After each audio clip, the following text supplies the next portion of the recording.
Celebrating 10 years of award-winning car talk, this is the In Wheel Time Car Show, your weekly go-to all things automotive place.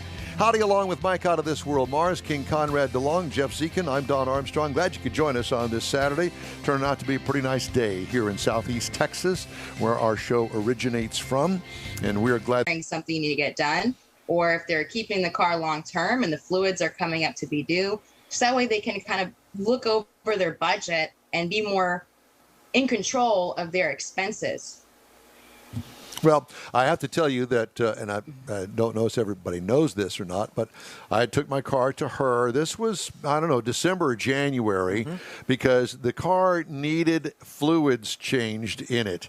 Now, mind you, my car is 20 years old. Some of the fluids, well, obviously the oil gets changed on a regular basis, but some of the fluids, to my knowledge, had never been changed. Oh, boy. And so I wanted to make sure that they were fresh. I've been kind of working toward getting the car ready for a road trip. I keep threatening myself about going on a road trip. And part of that deal was to get all of the fluids changed so I have a starting point now and I know where we are. And Karolena was kind enough to run me through all of that, and she actually had set up for me to get it done in increments so I didn't have one gigantic expense. But as it turned out, it was okay for the one gigantic expense because, to be honest with you, it's not cheap. Because, I mean, you name the fluids that you changed in my car. Oh, yeah. I mean, and plus, not just the fluids, we use the BG. So it's double that you're making that investment on keeping the car long term. You've gotten the BG protection plan.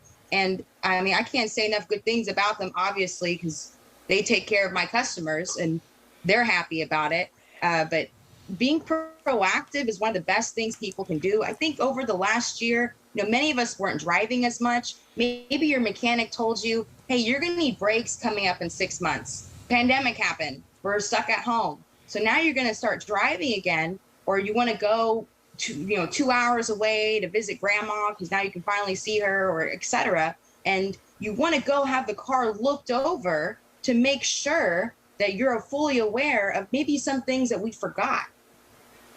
Well, and that's very important, is to have the car looked over before you go on a long trip and get out of town. If the car's been sitting for a long time, things can happen, things can dry out, things can get full of water. So you want to make sure you have a professional take a good look at the vehicle for you, do the inspection, get it up in the air and check stuff out before they send you on a long trip. And I don't know where you're going, Don. You're going to drive all the way to... I don't even know where I'm going yet. No, I don't have a destination yet. But I hopefully will have one here before the 1st of July. If anybody wants to tell Don where he needs to go, there'll be lots of people can tell Don where to go. Yeah. I know all of that already. When are you going to get your fluids changed? I had all of my fluids changed. Yes, I did. I had all of that done, and she did it. But the cool thing about Karolena's Service Smart program is it allows you to plan to do all of those things. Correct. Because maybe not all of them are going to happen at once, but in that sequence, the program you've got written there is going to make the recommendation on the timing that it's different when it's mile necessary. Increments. Right. And different vehicles. And then also, if you're looking at, buying a new car, now you have okay, well, how much longer is my plan to keep this car? So many things in life that we just keep going. We don't take time to stop and think about what expectations are and how we can get to that point. So if we know already, oh gosh, the car is going to need brakes, I'm going to need to buy new tires in a year. So I'm not sure if this car is going to fit our family needs beyond another year and a half. So maybe we need to start looking at what kind of new cars we're going to buy. If we're buying a used car, start looking for the used car. What are some things we can spend money on and we'll get our money back whenever we go and trade it in? Because, I always want a car to be well taken care of, but there's no point on spending a lot of money on maintenance if you're just going to turn around and go trade it in when you could have used that money to go towards your newer car. So I think that's the biggest thing, is it gives people a starting point, and it really forces you to think about, okay, let me take 5 minutes out of my day and look at all my options here. And does this financially make sense for my family? Yeah, should I invest $3,000 in maintaining the vehicle or use it as a down payment to get a new vehicle with less miles or a brand new vehicle with no miles on it, and find that balance? And that's what your Service Smart's there for, is to give them, hey, here's the view of the future of what you're going to spend on maintenance in time increments, and I always tell people, when you buy a car and you make payments on it for 5 years, 6 years, 7 years, whatever they're moving to today, continue to make that payment even after you've paid the vehicle off, because you need to accrue that money to make maintenance, to keep the maintenance of the vehicle up. So if you're paying $500 a month for 5 years, at the end of 5 years, continue to make that $500 payment so that you have a bank for maintenance expense. Right. Or if you know what, something happens to the car, now you're going to have money to put towards the next car, and you're able to have a well-balanced budget, if you will. Or at the end of the year, you got extra money, just go on vacation, go on a road trip, treat your family. Take Don with you. Yeah, exactly. Yeah. You'll be insane by the end of the trip. But the one thing that I wanted to bring up is the fact that she told me, and I was kind of like a reality check for me, Don, you need new tires. Now, there's plenty of tread left on the tires, and we'll get into that at another time. But the fact of the matter is, they've aged out and they're starting to crack. And so I talked to Jeff about it. We'll get into that another time. But that's part of what they do. They look at all of these different things. I didn't even think about tires until she said, when I went and picked it up, wrote her the check, hey, you need new tires. Oh, and new tires on your Corvette's a couple of $1,000. No, it's not that much. But the thing is, you walk by it, you look at it, it's got plenty of tread. You just don't think about it being dating out. 10 years old. Yeah, exactly. So that's something that I've got to do here in the next month or two. So at any rate, generally, I'm sorry, go ahead. Oh, I was just going to say, I have a maintenance blog. It's maintenanceisamust.com. And there's different tips on there, like how to read the DOT date, when you're looking for a new car, or what kind of questions to have with your mechanic. So even if you're not in the Houston area, because I know you have a lot of people who are not just in Houston that listen to you, they can visit my blog, maintenanceisamust.com, and they can read about different tidbits that I see throughout the week, and I'll just post something. And let's not forget that inspection sticker. And I know that's a sore subject for her because it's such a pain. Because, they pretty much lose money by doing state inspections, but as a full-service shop, it's something that they have to do for their customers like me. And it's quite an investment on their part because they have to have all the crazy state equipment there, and then it connects to the state of Texas computer, and it's a long involved process. But you have to have it done to get your license plate. Yes, you get the car registration, and now isn't it 3 months? You can get it done up to 3 months before your registration is due.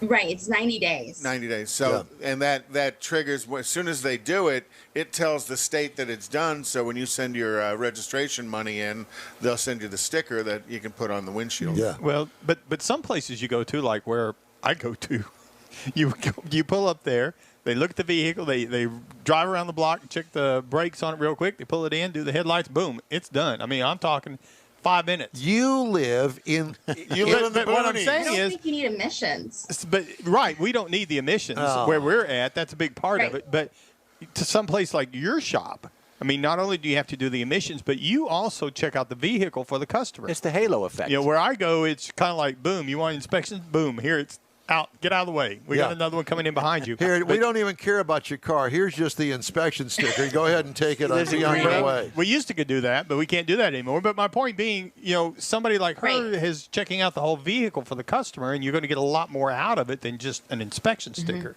They have a lot more time involved. Back to your point about they're losing Karolena, money. what is the deal with the gas cap? I still don't quite understand that. Tell us about the gas cap. So the deal, like why we check it? Yeah. Why is Or that part of the deal, inspection system? So what the machine does, it's checking to make sure that the gas cap can pressurize. So you don't want any fuel vapors escaping there, or we all care about the emissions. And then so you have that portion where we hook up the connected to the gas cap, and it runs through this little pressure test. And then the OBD2 portion, like remember you saw that I put that wire in the car? Yeah. That connects to the OBD2 port. That's checking to see the emissions on the computer side.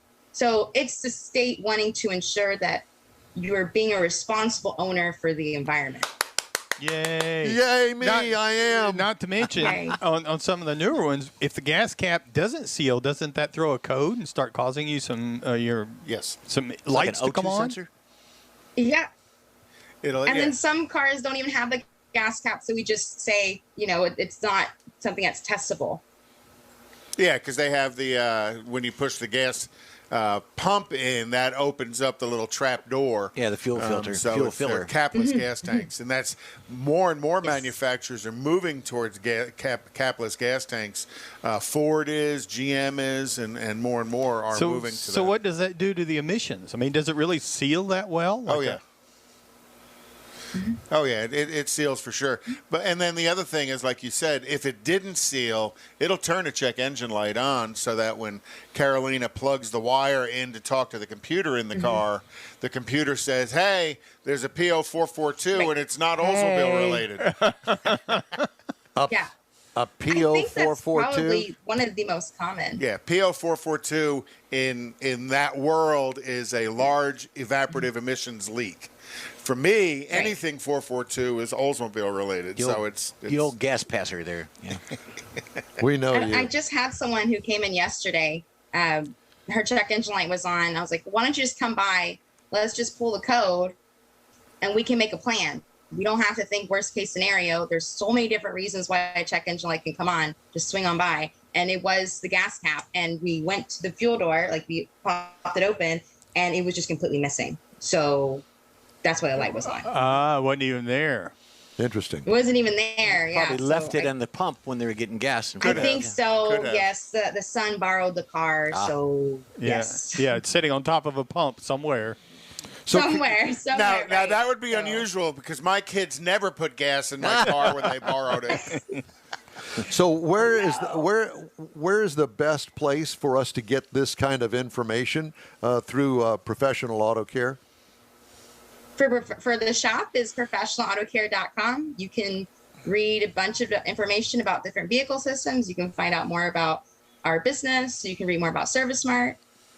Yeah, Service Smart is the thing that we're kind of focus on with getting your car ready to take the road trip, and that's something that they can research on your website and also give you a call should they have any questions. Sure, absolutely. And Service Smart's an exclusive feature offered by Professional Auto Care, because Karolena's written it. Now, I keep waiting for her to go to like an app form on this, and then she could sell it to BG. And then tie it all together. Well, there you go. So there's your new charge for the next 6 months to get that all developed, and I know that you will. Karolena, it's great to talk to you. Thanks so much for joining us today. We love talking to you, and thanks for coming in just for us today. We hope to see you again soon. Not too soon, but we hope to see you again soon. Take care, honey. We'll talk to you later. Bye, guys. Bye. Thank you. It's always good to talk to her. Yeah, and they're a great shop. They've got some very good technicians there, and her dad kind of oversees everybody. It's really pretty interesting to go there as a shop, because her dad has his own training center across the street that he trains all his techs. They train Karolena there. Yeah. So it's a very interesting shop, and they do wonderful work. Yeah, I got a chance to meet him on one of my visits there. Great guy. Yes. And knows his stuff big time. Very much so. Yep. Very much so. And And she does as well. Oh, Yes. yeah. But, part of that is you have to continuously educate yourself. The advancement of technology in cars is so fast right now. If you're not always trying to learn something, you quickly fall behind. Well, the more you know, it's easier to adapt as well, because there's things that, okay, I know this particular function and feature, and then something else is coming on board with that. Okay, what are the results if I don't do this or I do that? And they all tie in together. That's right. All right, time now for This Week in Auto History. We always love talking about auto history, and I know that you always have some interesting things to talk about. Yeah, oh, You please ready? Don't tell me I put the wrong one up. Talk amongst yourselves. Here we go. Okay. So in 1921, Matilda Dodge was the widow of John Dodge from the Dodge brothers. Ooh. She was named to the board of directors of Graham Page Motor Corporation, becoming the first woman to sit on the board of a major auto manufacturer. And to use a man's razor. Do I swipe left or right on this one? So that's Matilda, a name that I don't think is very popular anymore. But she was the first female head of an automotive company. So I thought that was an interesting fact. Cool. In 1955, Volkswagen of America was established in Englewood, New Jersey. 55 was also a banner year for Volkswagen as the company produced its 1 millionth car for the first time worldwide. You got to remember, Volkswagen produces cars in Mexico, Germany. They were South America, yeah, all over the world. So so in 1955 they built 1 million vehicles, and they were actually averaging building 1,000 cars per day in 1955. In 1967, General Motors celebrated the manufacture of its 100 millionth American-made vehicle. It was a Chevy. 1960. That was a Chevy Caprice. Mm-hmm. You get the side view will show you the Caprice, because remember the Caprice had the formal rear glass, where the Impala had the fastback on it. So again, back then GM was the world's largest auto manufacturer. Well, they're not anymore. The legendary Ayrton Senna, who won his first Formula One race his first Formula One championship at the Portuguese Grand Prix in Estoril in 1985, who eventually ended up his demise at Imola in Italy from a real bad wreck. Mm-hmm. In 1987, the Chrysler Corporation purchased Lamborghini, the Italian-based... The Countach. Right. Didn't every teenage kid have that on the wall of Yes, I did. Yeah. Didn't if you were lucky, she had on a black bathing suit to go with it, if you're lucky. Didn't the Colonel drive that? Boy, we're going to wander off that one. But the terms of the deal weren't publicly disclosed, but it was said that Chrysler paid $25 million for Lamborghini. Yeah, it's a tight cockpit. At the time. Oh, yeah, those were very difficult to get in and out of as well. In 1995, after producing 6,939 cars, the Chevrolet Corvette ZR1 went out of production. Huh. There's some interesting things about the ZR1, and that's why I kind of show the back. The rear of the vehicle was wider on the ZR1 specific cars. The fenders were wider to cover larger tires, so a very specific rear fascia and rear fenders on that Corvette. And then if the motor picture showed up somewhere else, but if the motor picture's on his review. Yeah, if the motor picture's there, actually the engine in the Corvette ZR1 the first year put out 375 horsepower. The second year and later put out 405 horsepower.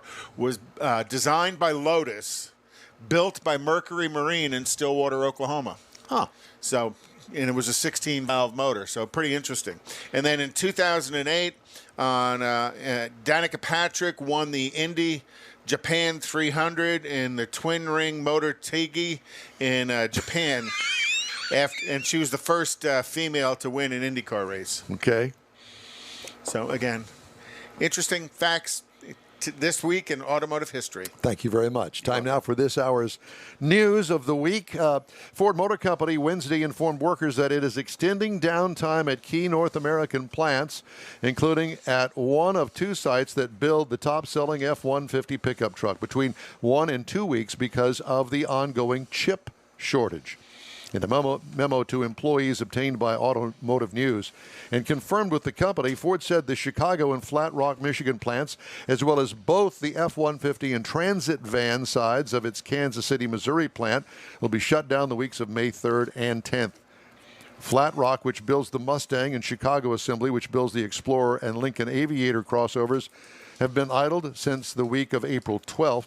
Kansas City has been idle since the week of April 19th. And dealer inventories are falling quickly. It's been more than 800 days since the Motor City has had an auto show, and the next one is still about 500 days away. To fill the void until September 2022, the Detroit Auto Dealers Association helping to bring a new car-focused event to the city this summer. Motor City Car Crawl, as they're going to call it, aims to bring some economic activity back to Detroit. Good luck. The 4-day outdoor event set for August will showcase dealer-supplied vehicles throughout 6 downtown parks. So are they implementing that in Woodward Cruise? Yeah, that's what's interesting. Is it going to be in association with the Woodward Dream Cruise? Because that's also in August. I will use this story next hour. Let me look at this one here. By the way, the Duke of Edinburgh began working with the automaker Land Rover in 2003 to design his own hearse based on a Defender TD5 130 chassis cab. He said, "Just stick me in the back of a Land Rover and drive me to Windsor," is what he said. That's a quote. He was dying to get in. Those are reportedly the funeral instructions that Prince Philip gave to his wife, Queen Elizabeth II, before he died April 9th at the age of 99. The Duke of Edinburgh began working with Land Rover in 2003 to create a bespoke hearse based on a Defender TD5 130 chassis cab, according to Sky News. Philip designed the open-top rear section to hold his wooden coffin. Officials said a second copy was built as a backup. I wonder who was in the cockpit driving it. I would have gone to Aston Martin or something, and I would have told him I was the Duke of Earl. Well, we went a long way for that joke. So, Mercedes introduced their EQS electric vehicle, and they're going to follow it up with an EQB electric SUV. Okay. Which I thought was interesting. Nice. Global Micro to join in. Whether you're a cruiser or spectator, Tailpipes and Tacos is the place to enjoy made-to-order breakfast tacos, fresh coffee, and mingle with Houston's fun car people. Mark your calendar for Saturday, May 15th for Tailpipes and Tacos at the Lupi Tortilla Mexican Restaurant in Katy, 8 a.m. to 11 a.m. Tailpipes and Tacos is free and everyone's invited. You'll see collector cars, hot rods, customs, magnificent originals, and resto mods all at one location. Cars from all over Southeast Texas cruise in and show off in a friends and family event at the Lupi Tortilla Mexican Restaurant on the Grand Parkway at Kingsland Boulevard, just south of I-10 in Katy. Drag racer, car enthusiast, and Lupi founder Stan Holt brings you Houston's hottest cruise in, Tailpipes and Tacos, Saturday, May 15th, 8 a.m. to 11 a.m. at Lupi's in Katy. The In Wheel Time Car Show will be there too. Get your ride ready, and we'll see you at the Tailpipes and Tacos Saturday morning cruise in, May 15th, 8 to 11 a.m. at Lupi's in Katy, weather permitting. If you're in charge of your company's small, medium, or large business anywhere in the U.S., let the On Hold Company help you retain customers and promote your business on your telephone system. Promote special sales or company info when placed on hold. The On Hold Company provides custom on-hold messages with professional male or female voices, licensed background music with no long-term contract, no monthly recurring bill, and updates your messages as needed. Call the On Hold Company at 713-223-HOLD or go to onhold.